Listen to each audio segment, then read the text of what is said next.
Alright, so I'm going to try to demonstrate a PowerShell script that I created that does all the ES-DE, the Emulation Station Desktop Edition, and RetroArch 64, and it pre-installs all that with the click of a button. So there's a couple things you have to do. First of all, you have to get PowerShell open, but you need this one that says ISE. And then on top of that, you have to run it as administrator. If you don't run it as administrator, then you won't be started in the right directory, but you also won't be able to have the ability to run it correctly. And you'll just fail. So what I did is I copied over my file, C drive, in the AMD folder, and it's called the portable number 7. So I'm going to do is full screen this and show you that. Alright, so the first thing you have to do is I'm in the System32 directory because I ran this as administrator. If you start it regularly, you'll be in your home folder, which is not the correct place. So anyway, what I'm going to do is just type in winget and see if I get a command that says either red like this, showing that it's not properly ready to go, and then we'll make sure that we copy and paste the next file to make sure that it adds it in, and then winget's good to go. So the first thing is we have to allow unsigned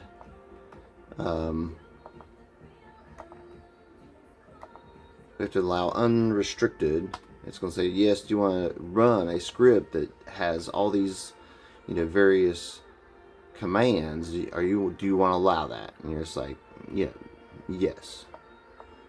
So I'm going to run just the highlighted one that I have here, and then I'm going to come back down here and type in winget.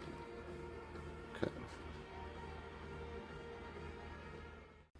Alright, so I'm trying to simplify. This should eventually be installed on its own. Anyway, you have to get this app installer. For some reason, it's really just an update for the app.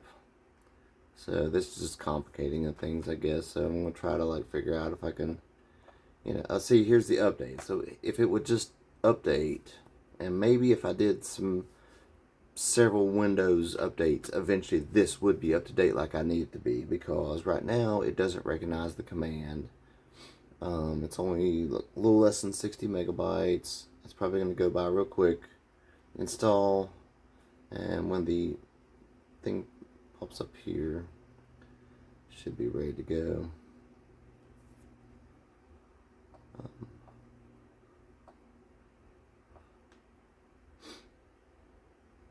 Now I don't know if I have to restart this, so what I'm going to do is I'm going to type in winget.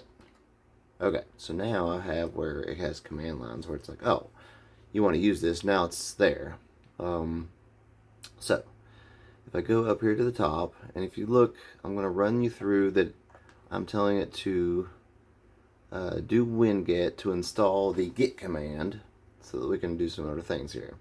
Winget will also install or download and install RetroArch and all of its packages. It will accept and agree to, instead of popping up saying, hey, do you agree to this? I'm going to tell it to make a folder that's a temp install folder, because I need to download some other things, like here's the DirectX 9C that is needed for RetroArch, so it's downloading that. Then it's installing 7-zip so that I can extract the 9C DirectX. And then, so it's downloading 7-zip, it's installing 7-zip, and then it's decompressing the DirectX 9 files, and then it's going to install DirectX DX setup for the 9C files silently. So what I did is I put a wait command here for about 120 seconds. That's just 2 minutes. After that happens, it will request a download to the internet to download the Emulation Station Desktop Portable Edition. It will put it in the folder, then it will extract it with 7-zip and put it in the root of C drive. Then it will add the variables that Emulation Station Desktop requests you to do to make sure RetroArch Win64 folder is in that. Then the next time you reboot, those will be in there. In the meantime, I added 2 new things. One is Routing Simulator. It automatically downloads and puts it in the emulator folder for Emulation Station Desktop. PCSX2, it automatically downloads and decompresses and puts it in a folder in the emulators folder. And then lastly, if you want to use the Dolphin emulator, I went ahead and I didn't download the Dolphin emulator, but I downloaded the redistribution of the Visual C libraries that it's going to need. So what I do is I tell it to download it, and then right here it says start process and install, and that'll have a pop-up, and we'll click it. So I'm going to go back up here, and I'm going to click on like number 3, because the first 2 are just information sake. And I'm going to hit play, and this is going to go through each thing one at a time and install everything as it should. Let's see what happens. Alright, so download complete. Now if you look down at the bottom, it is using the git command to download RetroArch. Or here's git first. This will just, on like Linux, I think you even have to install git also so that you can git, and then it will put the folder. This is very much what things like people love to do. It's downloading. It says it found RetroArch, and so it is going to download RetroArch. So we're on line 15. It's going to, there you go, it's successfully downloaded. Now it's installing the packets. It's going to fully go through all the packages to install RetroArch. So basically we'll be on 17 next. What that's going to do is it's going to cd/, make sure you're on the root of the C drive. Okay, so now it went and created my folder, and now it's downloading the DirectX C libraries that RetroArch is going to need. Then it's going to decompress them. There we go. And then it's going to start installing it in the background. So it's kind of just holding out here. If you look, see there's the circle spinning on my icon. The icon means, hey, I'm installing DirectX C in the background. So it's going to wait 2 minutes, and I might speed this section up, and then it will continue on. And I'm going to scroll this down. You don't have to scroll this down. I'm just scrolling down for you guys to see it. So the next thing it's going to do after it installs that, it's going to use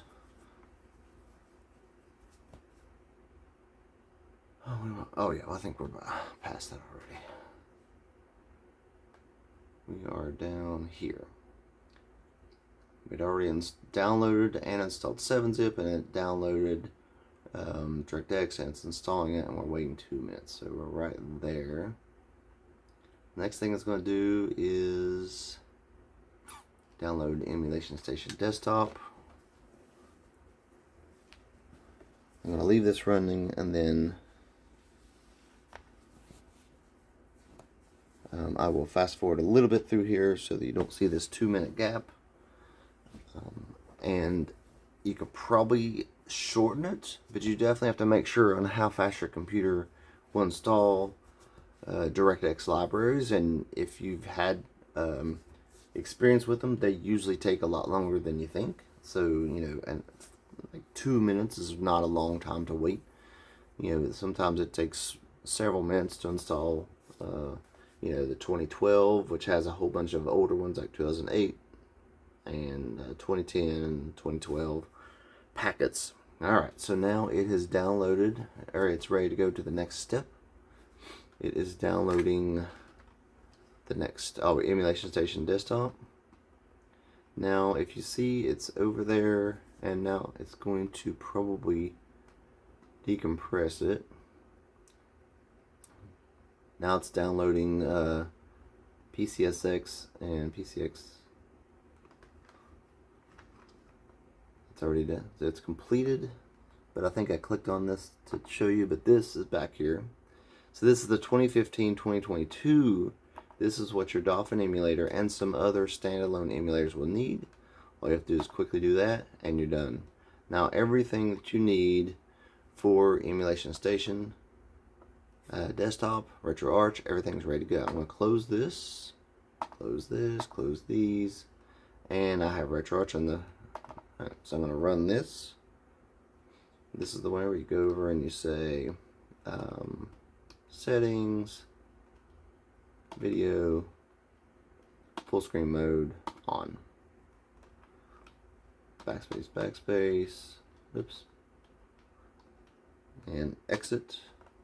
And then the next thing you need to do, I don't have a shortcut, which I can tell the program to make a shortcut for us, but right here is Emulation Station Desktop. I'm going to go here, and we'll say I want my ROMs to be in the es-de/rom, so I'm going to say create my directories, proceed, okay, and then quit. And pretty much you are ready to start, number one, installing your RetroArch cores. So you just click on that, you install the cores you want, and then your ROMs folders are ready to go in here. You drop them in there, and then they are ready. You can see in the resources system windows that this is my 7. Oh no, that's not what I want. But I need to install. I'm trying to think about. Sorry. I usually have Notepad installed. Anyway, you would open up your system and you'll see that this ES_system is where everything is pointing towards your emulators being in this folder, which here's your PCS SX2 ready to go. And then here is the Ryujinx folder. These two are in there ready to go and installed. Now you'll have to put your own, firmwares and your own keys in there or BIOSes, etc. But it is installed and ready to go. It's one less thing you have to download. That's all. Thanks. Bye.